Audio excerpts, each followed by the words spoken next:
நன்றி, வணக்கம். அடுத்தபடியாக கண்டன ஆர்ப்பாட்டத்தின் நிறைவு பகுதியாக தமிழ்நாடு சமூக சட்ட பாதுகாப்பு விழிப்புணர்வு சங்கத்தின் தலைவர் அண்ணன் ராமச்சந்திரன் அவர்கள் பேசுவார். இங்கு கூடியிருக்கக்கூடிய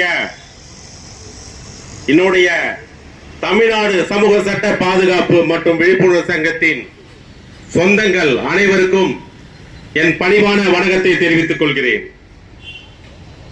தொடர்ச்சியாக தொழிற்சாலை என்றாலே கழிவுநீர்ல அந்த தொழிற்சாலையுடைய நிர்வாகம் அந்த கழிவுநீர்ல எப்படி யாருக்கும் தெரியாம கடல்ல கலக்கிறது, நிலத்தடி நீர்ல விடுறது, ஏரியில விடுறது, இல்ல அவங்களே அந்த தொழிற்சாலையில பள்ளம் போட்டு ஒரு பம்பு செட் போட்டு இறக்கிறது. இதனால பல நீர்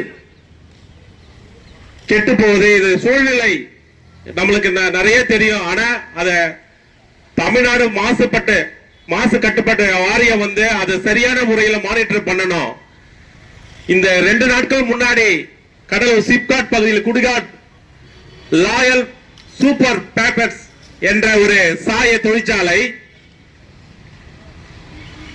அலட்சிய போக்கால் 6 லட்சம் லிட்டர் கழிவுநீர், அதாவது ஆசிட் கலந்த கழிவுநீர் தொழிற்சாலை மட்டுமில்லாத அந்த கிராமப்புறங்களே கலந்து வருது. இந்த பாதுகாப்பை உறுதி செய்ய வேண்டுமா? ஆனால் அவங்களுடைய அலட்சிய போக்கு, பொல்யூஷன் கண்ட்ரோல் இருக்குதா இல்லையானே தெரியல. ஒவ்வொரு தொழிற்சாலையிலும் அந்த பொல்யூஷன் கண்ட்ரோலோட ஆய்வு செய்யப்பட வேண்டும். அப்படி ஆய்வு கரெக்டா செஞ்சிருந்தா இது போல விபத்துகள் ஏற்படாது. ஒரு விபத்துகளும் ஒரு தொழிற்சாலை ஏற்படுது, ஒரு உயிர் சேதங்கள் ஏற்படும் போது அவங்க குடும்பத்திற்கு யார் பதில் சொல்ல வேண்டும்? வேலைக்காக செல்கிறார்கள், தகுந்த அவங்களுக்கான ஒரு பாதுகாப்பை உறுதி செய்யப்படவில்லை தொழிற்சாலையுடைய இந்த நிர்வாகம். கம்பெனி ஆக்ட் 1948 படி ஒவ்வொரு விதியும் உண்டு. அதாவது மாதம் 2 முறையாவது அவர்களுக்கு தகுந்த பாதுகாப்பு பயிற்சி நடத்தப்பட வேண்டும். அந்த நேரத்தை ஒதுக்கீடு கொடுக்காமல் ஒவ்வொரு தொழிற்சாலையும் அவங்களுக்கு அந்த பாதுகாப்பு பயிற்சி கொடுக்காமல் செக்யூரிட்டி கிளாஸஸ் நடத்தாம அந்த நேரத்தை வேலை வாங்கி கொண்டு இதனால இருக்கிறதுனாலதான் இது போல விபத்தில் ஏற்படுது, தொழிலாளர்கள் பாதிக்கப்படுறாங்க. அதே உபகரணங்கள் தகுந்த உபகரணங்கள் கொடுக்கறது இல்ல. அப்படியே உபகரணங்கள் கொடுத்தாலும் அதுக்கான பயிற்சி, பாதுகாப்பான பயிற்சி நடத்தாத கொடுத்தது அதையும் சரியான முறையில் பண்றது இல்ல. இன்ஸ்பெக்டர் ஆஃப் ஃபேக்டரி, அதாவது தொழிலாளர் துறை ஆய்வாளர் இது போன்ற தொழிற்சாலைகளுடைய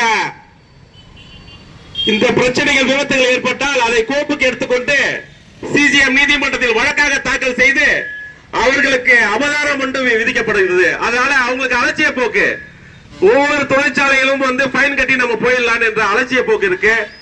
அவங்களுக்கு கடுமையான தண்டனைகளை வாங்கி கொடுத்தால்தான் இது போன்ற சம்பவங்கள் நடக்காம இருக்கும். நான் இங்கே கடலூர் சிப்காட் தொழிற்சாலை மட்டும் நான் குறிப்பிட்டு சொல்லவில்லை. தமிழ்நாட்டில் இருக்கக்கூடிய அபாயகரமான அனைத்து தொழிற்சாலைகளும் ஆய்வு செய்து, தேவையற்ற தொழிற்சாலை ஆய்வு செய்து அரசு அதை மூடப்பட வேண்டும். இதுதான் எங்களுடைய இந்த கண்டன ஆர்ப்பாட்டத்தின் மூலமாக தெரிவித்துக் கொள்கிறோம். தமிழ்நாடு சமூக சட்ட பாதுகாப்பு மற்றும் விழிப்புணர்வு சங்கத்தின் எங்கு இருக்கக்கூடிய பகுதியில் நம்மளுடைய சங்கத்தின் தோழர்கள் பரவலாக முதல் ஆளாக குரல் கொடுத்து வருகிறார்கள். எனக்கு மகிழ்ச்சி அளிக்கிறது. இன்று எனது சின்ன இன்னைக்கு கண்டன ஆர்ப்பாட்டம் நடத்த போறேன்னு சொன்னதுனால இவ்வளவு பெரிய என் சொந்தங்கள் வந்ததில் எனக்கு மகிழ்ச்சி அளிக்கிறது. இது அரசியல் கட்சியோ வேற ஏதோ இந்த கட்சியோ வேற எதுக்காகவும் வரல, அன்பாக வந்தாங்க. மக்களுக்கு நலன் செய்யணும் என்று வந்திருக்காங்க. மக்கள் நலனுக்காக தான் இந்த அரசு செயல்படும் தவிர அதுக்கான இந்த மாரி தொழிற்சாலைகளை கண்டிக்கணும். அதே போன்று நான் இந்த கடலூர் மாநகராட்சியினுடைய புதிய பேருந்து நிலையம் கடலூரிலே கட்டப்பட வேண்டும். அப்போதுதான் கடலூர் மாநகராட்சி மக்கள் அதை பயனடையும். கடலூர் தொகுதியிலே மையத்திலே அமைந்தால்தான் பயன்பாடு இந்த மக்களுக்காக பயன்பாடுமா. அதை தூக்கி குறிஞ்சிப்பாடி தொகுதியில் யாருக்காக எதுக்காக அங்க போயிருங்க? நிறைய இடம் இருக்கு. திருப்பாப்பூரில் உள்ள பேருந்து நிலையம் விரிவுபடுத்தலாம். பஸ் நிலையத்தை. அப்ப இங்க இருக்கக்கூடிய மக்கள் வந்து ஒரு பஸ்ல போற ஒரு நம்மளுடைய மக்கள் எங்கிருந்து இங்க இருந்து தூரத்துல சென்று எங்க போவாங்க, எவ்வளவு தொலைதொடர்பாக இருக்கும், இரவு நேரத்துல எப்படி பயணம் பண்ண முடியும்? இன்னைக்கு நம்ம இங்க இருந்து சென்னை பஸ் வருது, இந்த வழியாக வருது, மக்கள் பயணிக்கிறாங்க, ஏறாங்க, இரவு நேரத்துல போறாங்க. அப்ப புதிய பேருந்து நிலையம் வந்து இந்த தமிழ்நாடு சமூக சட்ட பாதுகாப்பு மற்றும் விழிப்புணர்வு சங்கத்தின் சார்பாக வாயிலாக எங்களோட கோரிக்கை தமிழக அரசுக்கு இந்த மைய பகுதியிலே